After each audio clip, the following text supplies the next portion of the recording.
hasta su muerte. Con Palma visito iglesias toledanas llenas de grecos. A pesar de su éxito, el pintor choca continuamente con pleitos e incomprensión. Quiere crear una pintura original, pero en España el arte es todavía poco valorado. Palma no es la única que lo piensa. Es un pintor que intenta cambiar por completo la situación social del artista en España, crear una pintura fundamentalmente original desde una vertiente veneciana, y se encuentra que sus grandes pretensiones económicas y sociales van a encontrarse frente a la estimación relativamente baja que en España existía. En mi retina, las imágenes del Greco se transmutan en fuego. También he oído la leyenda de que el pintor padecía astigmatismo, que veía las figuras alargadas, deformadas, pero todo es una quimera. En realidad, el Greco pertenece a una corriente artística que considera que la forma ondulante de la llama es la que representa mejor la belleza. Es el manierismo. Desarrollan un proceso de abstracción muy intelectualizado y interpretan la naturaleza libremente. ¿Cómo? Pues olvidan el espacio, decididamente no les interesa el espacio real y por tanto tampoco las leyes perspectivas que alteran de forma arbitraria. Transforman también el canon humano, es decir, el canon, la medida con la que se representa la figura humana en el mundo clásico ha sido la medida vitruviana, de unas 8 cabezas y media aproximadamente, y ellos la alargan deliberadamente. En realidad lo que hoy sabemos a partir de sus propios escritos es que estaba intentando dotar a la figura humana de unos caracteres de belleza que él interpretaba como cualquier persona contemporánea interpretaba entonces y sigue interpretando actualmente, en que la altura, la elegancia en el movimiento, la estilización de la figura eran valores que conferían un plus a la belleza. Y Toledo está llena de belleza. El historiador Fernando Martínez Gil conoce bien la ciudad del Greco. Aquí el pintor consigue vivir bien de la pintura, pero con el tiempo gana fama de lunático. El Greco es un pintor manierista, ¿no? Como había tantos otros, y esas extravagancias se pueden explicar muy bien dentro de ese movimiento.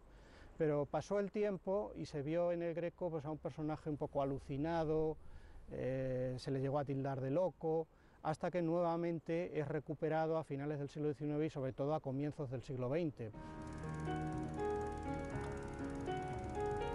Recorro la preciosa Toledo. Contemplo como en su horizonte se asoman iglesias y conventos. En tiempo del Greco es un baluarte, el bastión de la Contrarreforma.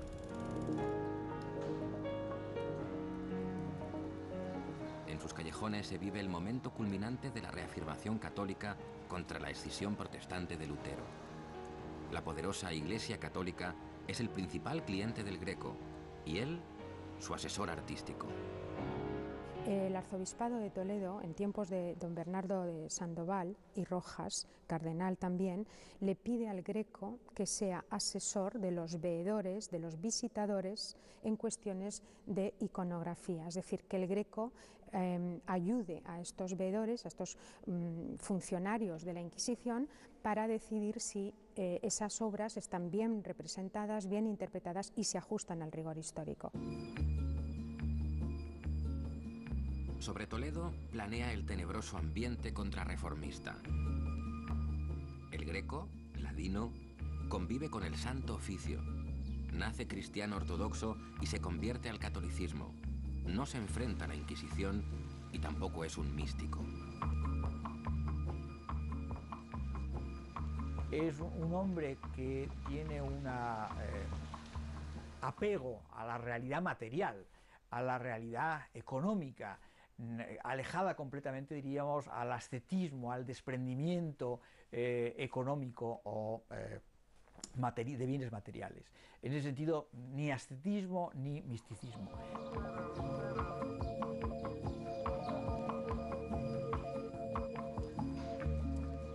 Ni el mal tiempo desluce a esta ciudad. Discurro por sus calles siguiendo esa lluvia de visitantes que vienen a admirar esta ciudad de artistas. Pero 4 siglos atrás, el Greco reivindica la pintura como un arte, no como un oficio. Me lo imagino defendiendo su independencia creativa frente al corsé de la Contrarreforma.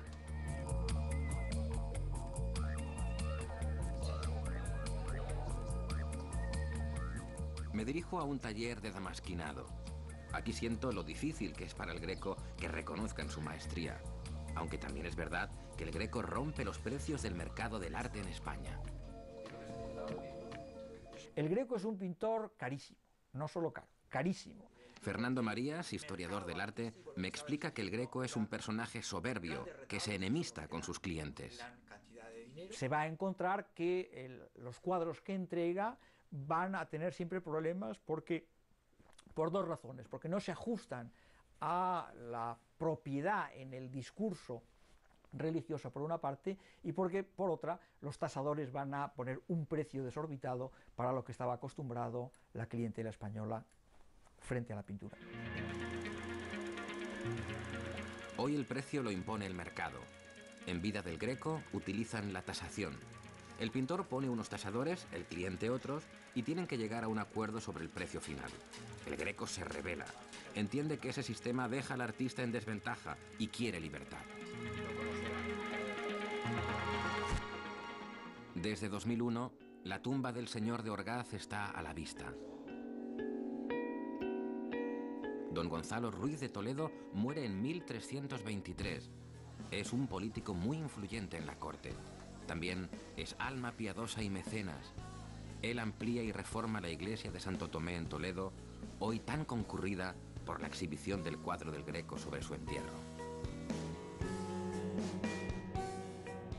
Camino de Orgaz, atravieso las posesiones que los antepasados de don Gonzalo Ruiz de Toledo repueblan en el siglo XIII. Aquí se percibe el miedo al vacío que sienten los manieristas. Pero vuelvo a lo mío. En estas vastas tierras se cultiva, se pastorea. Con este esplendor, don Gonzalo, al morir, crea un tributo que Orgaz debe sufragar todos los años a la iglesia de Santo Tomé. Con los siglos, el consistorio de Orgaz deja de pagarlo. Ya en la villa, su concejal de Cultura me cuenta cómo Orgaz incumple su compromiso. Orgaz, el concejo de la villa, deja de pagarlo, pero deja de pagarlo un año, pocos años, después de llevar pagando ese diezmo durante 2 siglos y medio. Eso también hay que saberlo, porque como bien reza el epitafio que hay al pie del cuadro, en la iglesia de Santo Tomé, pues hemos pasado los orgazeños como un poquito morosos o con cara, por decirlo así. El entonces párroco de la iglesia de Santo Tomé denuncia el impago. El litigio dura años y la sentencia condena al concejo de Orgaz a volver a pagar el diezmo. El actual párroco de Santo Tomé, don Gerardo Ortega, me comenta cómo con esa fortuna su antecesor encarga el cuadro del entierro del señor de Orgaz. Han pasado más de 250 años y había que pintarlo. Y don Andrés, el párroco, encarga el cuadro al mejor pintor que entonces había aquí en Toledo, que era Doménicos Theotokópoulos, llamado popularmente el Greco. El párroco me ayuda a descubrir el entierro del señor de Orgaz. Se entra en él a través de un enigmático niño. Es el hijo del Greco, a quien aquí reconoce públicamente. La madre del niño murió en el parto sin estar ellos casados. Me conmuevo, me acerco un poco más. Un pañuelo en su bolsillo. Pone en griego Doménico Theotokópouli lo hizo, 1578. Lo que pone ahí es la fecha del nacimiento del niño, 1578. El niño tenía 8 años cuando pintó el cuadro.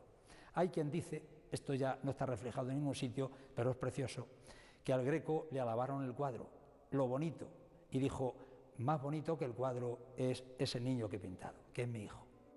El cuadro tiene 2 partes, la terrenal y la celestial. La terrenal representa el momento del entierro del señor de Orgaz y la celestial simboliza el juicio final. Lo que el Greco representa en la parte superior es una alusión al juicio universal, pero particularmente al juicio individual del alma.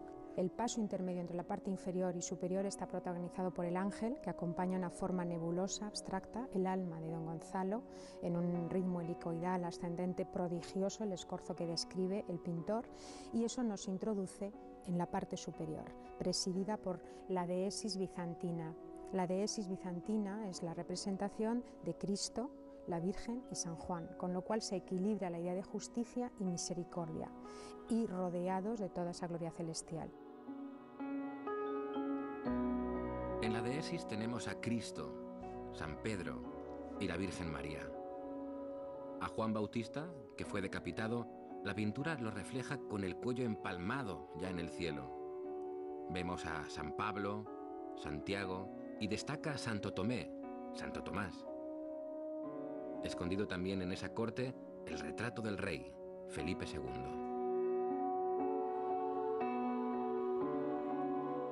La parte inferior representa la sepultura del Señor de Orgaz y en ella destaca el milagro según el cual San Esteban y San Agustín le entierran con sus propias manos.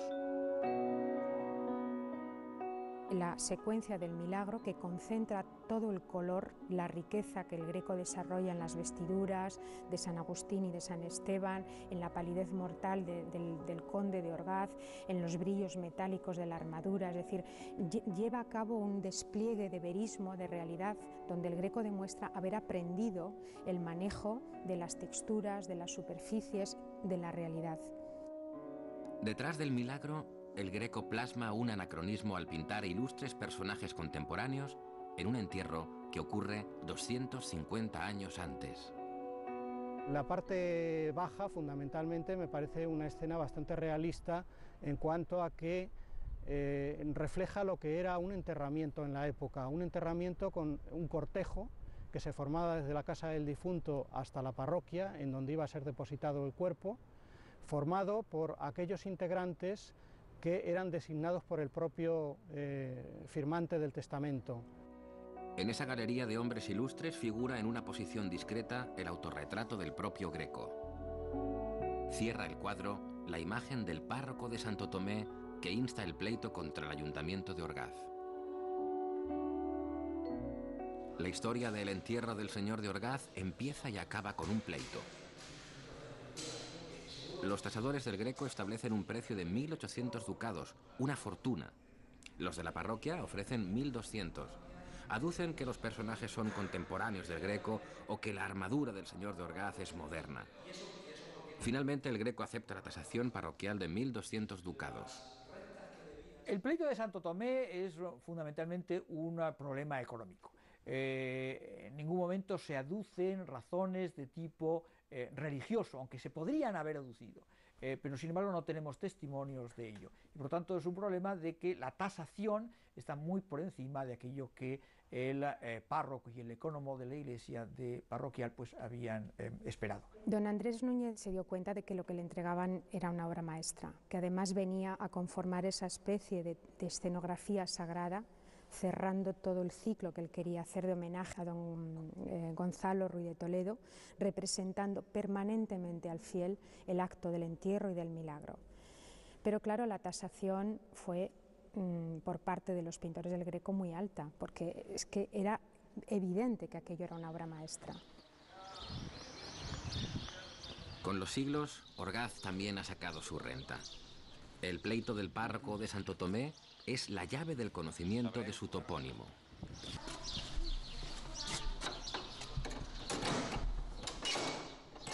Cuando la gente va a ver el entierro del conde de Orgaz a Toledo, que es uno de los 10 sitios más visitados de España, el entierro del conde de Orgaz, pues nos dota de una popularidad o de un conocimiento que sin este cuadro no tendríamos. Pensar que señoríos ha habido muchos, está el señorío de Oropesa, el señorío de Mora, el señorío de los señores de Montalbán, muchos señoríos que no han llegado a la historia o no han pasado a la historia tan conocidos como puede ser el tema del entierro del conde de Orgaz y de los condes de Orgaz. Pequeño lienzo que desconocen cómo llegó. Es un cuadro verificado del Greco, una pequeña versión del monumental expolio de la Catedral de Toledo.